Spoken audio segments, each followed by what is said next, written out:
আজকের ভিডিওতে কিছু কথা শেয়ার করার আগে আমি জাস্ট প্রত্যেককে টিচার্স ডের শুভেচ্ছা জানাই।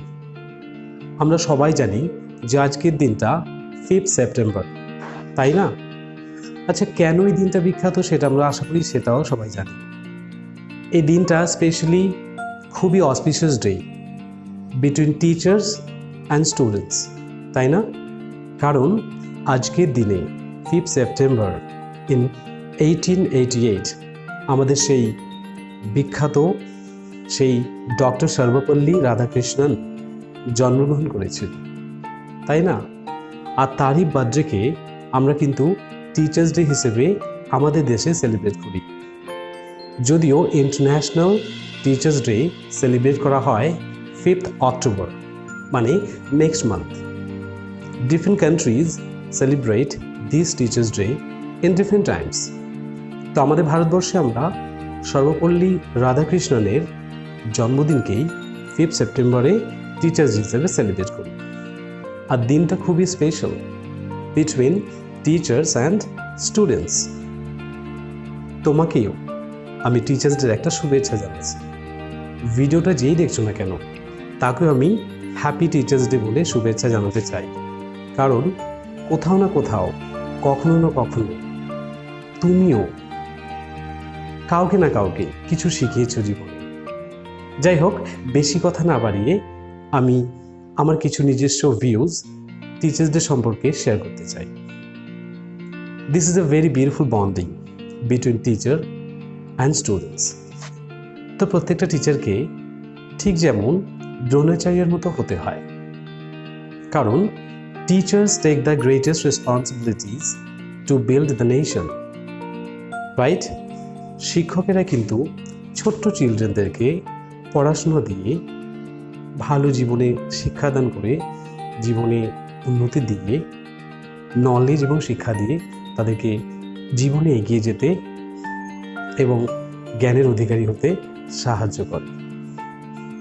আর আমি যেটা মনে করি, একজন শিক্ষক তাকে স্টুডেন্টদের কিন্তু সামগ্রিকভাবে উন্নতির জন্য যথেষ্ট চেষ্টা করতে হয়। কারণ একজন শিক্ষক হলো ঠিক সে মহাভারতের দ্রোণাচার্যের মতো। দ্রোণাচার্য কি করেছিল? পঞ্চপাণ্ডবকে শিক্ষা দিয়েছিল। তো সে কিন্তু প্রত্যেকটা পাণ্ডবকে একই জিনিস শেখায়নি, তাই না? আর দ্রোণাচার্য ছিল কি? omniscient, and he was highly experienced in multiple skills, যে কারণে দ্রোণাচার্য অর্জুনকে কিন্তু গ্রেটেস্ট আর্চার বানিয়েছে এবং বাকি পঞ্চপাণ্ডবকে আলাদা স্কিলস দিয়েছে। তো আমিও কিন্তু ওই দ্রোণাচার্যের এই প্রিন্সিপালকে খুব রেসপেক্ট করি। আর বর্তমানে প্রত্যেকটা টিচারকে ঠিক দ্রোণাচার্যের মতনই হতে হবে। স্টুডেন্টদের মধ্যে অরিজিনাল যে পোটেনশিয়াল, ভগবান যে পরিচয়টা স্টুডেন্টের মধ্যে দিয়েছে, যেটা দিয়ে ওরা জীবনে প্রতিষ্ঠিত হবে, যেই কোয়ালিটিটা সুপ্ত অবস্থায় থাকে, সেটাকে জাগিয়ে তোলাই হলো একজন শিক্ষকের প্রধান লক্ষ্য বা উদ্দেশ্য। স্টুডেন্টরা হয় ঠিক যেমন বীজের মতো, ফলের বীজ। আমরা কি জানি যে ফলের বীজের মধ্যে ছোট্ট একটা ফলের বীজ, যেমন ধরি আমরা একটা ব্যানিয়ান ট্রি বা বটবৃক্ষ, তো ফলের বীজগুলো খুব ছোট ছোট হয়, তাই না? We can never see that a big gigantic tree also can grow from the small microscopic seed. ছোট্ট একটা বীজের মধ্যে এত বড় একটা বটবৃক্ষ বা ব্যানিয়ান ট্রি লুকিয়ে আছে। স্টুডেন্টরা হলো ঠিক সেরকম। জন্মের পরে ওদের সঠিক গাইডেন্সের প্রয়োজন হয়, সঠিক নারিশমেন্টের প্রয়োজন হয়। ঠিক যেমন একটা ছোট বীজকে যদি বড় বৃক্ষে যদি পরিণত করতে হয়, তার প্রয়োজন আছে কি? রাইট এনভায়রনমেন্ট, রাইট নারিশমেন্ট, তাই না? Protection, guidance, discipline. তো এই জিনিসগুলো কি? এই জিনিসগুলো প্রোভাইড করতে হয় চিলড্রেনদের বা স্টুডেন্টদের মধ্যে সেই পোটেনশিয়ালটাকে গ্রো করার জন্য, যাতে ভবিষ্যতে ওরা ছোট্ট চারাগাছ থেকে বড় বৃক্ষে পরিণত হতে পারে। আর এই সম্পূর্ণ দায়িত্ব মা বাবার পরেই চলে আসে কার প্রতি? একজন শিক্ষকের কাছে। তো একজন শিক্ষক একটা স্টুডেন্টের লাইফকে গড়তে সাহায্য করে, আর সে জীবনে চলার পথে বিভিন্ন সমস্যা সম্মুখীন হবেই, এটা বাস্তব। আমি কখনোই মনে করি না যে একটা সিঙ্গেল সাবজেক্টের উপরে স্টুডেন্টদেরকে ট্রেন করে গভর্নমেন্ট জব বা ভালো আর্নিং করার সুযোগ করিয়ে দেওয়া বা রাস্তা দেখিয়ে দেওয়া এটা একটা আদর্শ টিচারের কখনোই লক্ষণ নয়। সেটা আমার ব্যক্তিগত ওপিনিয়ন। আমি জানি না তোমরা কখনো সাপোর্ট করবে কিনা। আমি মনে করি একটা টিচারকে একটা স্টুডেন্টের ওভারঅল ডেভেলপমেন্টের জন্য জীবনে চলার পথ, কি করে সমস্যার সম্মুখীন হতে হয়, বাস্তবে কি করে চলতে হয়, আর কি করে মানুষের সঙ্গে ব্যবহার করতে হয়, আর কিভাবে তাদের মানুষের সঙ্গে ভালো মতো কথা বলতে হয়, these lessons are more important than the syllabus lessons which they are reading. যে সিলেবাস থেকে ওরা মাগ আপ করছে just to score marks and to crack government exams will not give you the overall development of their potential. ভগবান যেটা দিয়েছে প্রত্যেকের মধ্যেই, আজকে যে ভিডিওটা দেখছো তার মধ্যেও কিন্তু অসাধারণ পোটেনশিয়াল রয়েছে, তাই না? এই যে আমার কথাগুলো শুনছো, that's why I appreciate you. ভেবেছিলাম যে আজকে যেহেতু এখন লকডাউনের সময় আমরা ফিজিক্যালি কোনো ক্লাস নিতে পারছি না, তো online thanks to the network, social media, internet technology, যা দ্বারা আমি কখনো ভাবতেও পারিনি আমার এত স্টুডেন্টরা, মানে পুরনো স্টুডেন্টরা যারা আজ থেকে বহু বছর আগেও আমার কাছে লেসেন্স নিয়েছিল, মানে শিক্ষা লাভ করতে এসেছিল, তারাও পর্যন্ত আজকে আমাকে এত বিজি রেখেছে। তাদের SMS রিপ্লাই করা, তাদের পোস্টে রিপ্লাই করা, continuously phone calls, SMS, and that's why I feel highly proud to have those students, to have those people who kept me busy in this day, in this lonely day. আজকে যদিও কোনো class রাখিনি, আমি physical ক্লাসও নেই, তাই ভেবেছিলাম জানি না কেমন যাবে আজকে 5 সেপ্টেম্বরটা। তবে আমি যা দেখলাম, আমার কিছু ফেভারিট স্টুডেন্টরা সকাল থেকে রাত্রি 12টার পর থেকে মেসেজ করা শুরু করেছে, and that's why I feel myself blessed.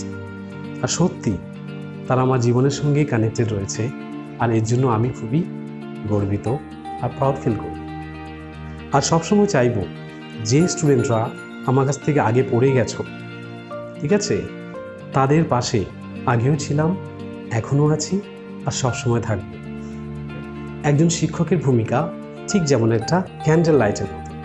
আমরা কি দেখি যে one candle light, it burns itself in order to light the darkness, in order to remove the darkness from a room. তার মানে কি, একটা ছোট্ট মোমবাতি যে নিজে বার্ন হয়ে অন্ধকারকে দূর করে চলে যায়, আত্মাহুতি দেয়, স্যাক্রিফাইস করে। So the role of a teacher is also like that. That's why I have a deep respect to all the teachers who are doing this tireless hard work to customize the life of lakhs of, hundreds of, thousands of, millions of students. আজকে যদি সমাজে ওই শিক্ষকেরা না থাকতো, young generation, the students could never be guided.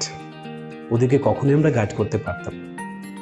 এর জন্য শিক্ষকের কাছে একটা বড় দায়িত্ব রয়েছে, আর প্রত্যেকটা শিক্ষকের প্রতি আমার রেসপেক্ট জানিয়ে একটা কথাই বলবো, you are great, you are great, and the teacher is the father of all the professions we have in the society. That's why I have special respect. I wish to wish you a very happy Teachers' Day. তোমাদের বা আপনাদের এই অক্লান্ত চেষ্টা মানুষ গড়ার জন্য আমি সত্যি খুবই ধন্য তোমাদের রেসপন্সিবিলিটি। এনিওয়ে, সো বেশি কিছু বলবো না। তো আমার যারা স্টুডেন্ট রয়েছে তারা সবসময় আশা করি কাছে থাকবে, আর আমাদের নিউ প্রজেক্টে, ঠিক আছে, লাইভ স্কিলের জন্য, লাইভ সেটিংয়ের জন্য আমরা একটা সুন্দর প্রজেক্ট তৈরি করেছি, যেখান থেকে তোমরা আমাদের যে প্রাচীন গুরুকুল শিক্ষা ব্যবস্থা শেখানো হতো, সেরকমভাবে লাইভ স্কিল বা জীবন চলার জন্য আমরা একটা শিক্ষার পরিকাঠামো গঠন করেছি, যেটা খুব শীঘ্রই লঞ্চ করতে চলেছি। ঠিক আছে, সার্টিফিকেট নেবে কলেজ থেকে, নলেজ নেবে আদর্শ টিচার থেকে। আর কখনোই তোমরা ওই সাকসেসফুল হওয়ার জন্য, মানে টাকা আর্নিং করার জন্য কিন্তু কখনোই নলেজের পেছনে ছুটবে না। আইনস্টাইন একটা খুব সুন্দর কথা বলে গেছে, আর সেই কোটেশনটা it really touched my heart. কোটেশনটা হলো, never try to be the man of success but always try to be the man of value. এর মাধ্যমে কি বলতে চেয়েছি, যে সিলেবাস পড়ে ভালো মার্কস তুলে নিজের ড্রিমসগুলো, ফ্যামিলির ড্রিমসগুলোকে ফুলফিল করে জীবনটাকে কাটিয়ে দিতে না। ম্যান অফ ভ্যালু মানে কি? ম্যান অফ সাকসেস বলতে যে তুমি তোমার পড়াশোনা করে, জ্ঞান অর্জন করে, তুমি তোমার পার্সোনাল ডিম্যান্ডস বা ফ্যামিলি ডিম্যান্ডসগুলোকে ফুলফিল করে জীবনে বেঁচে চলে গেলে একদিন চিরতরে। No one is going to remember you. তো তোমাদের কিন্তু কেউ মনে রাখবে না, except those people who got the benefits for your hard work. যে সমস্ত মানুষেরা তোমার হার্ডওয়ার্কের জন্য বেনিফিট পেয়েছিল তারাই শুধু মনে রাখবে, and they belong to the category of man of success. The society and its people are not going to remember them. তো এটাই হলো আইনস্টাইনের কোটেশনের মানেটা। আর এদিক থেকে man of value, man of value কার কথা বলেছে? You are utilizing your talent, your knowledge in order to contribute something to the people and the society living here. তাই না? For example like APJ Abdul Kalam. আমি ঠিক আছে, আমি এখন কারেন্ট যারা আছে তাদের সম্পর্কে বলছি, সমাজে যারা এক্সিস্টেন্স আছে, জীবিত আছে, তাদের কথা বলছি। সন্দীপ মাসপরি, বিবেক বিন্দা, গৌর গোপাল দাস অ্যান্ড রাধানাথ স্বামী, এরা তো লিভিং লেজেন্ডস, তাই না? এরাই তো এখন গুরুর ভূমিকা পালন করছে সমাজকে সঠিক পথে গাইড করার জন্য, তাই না?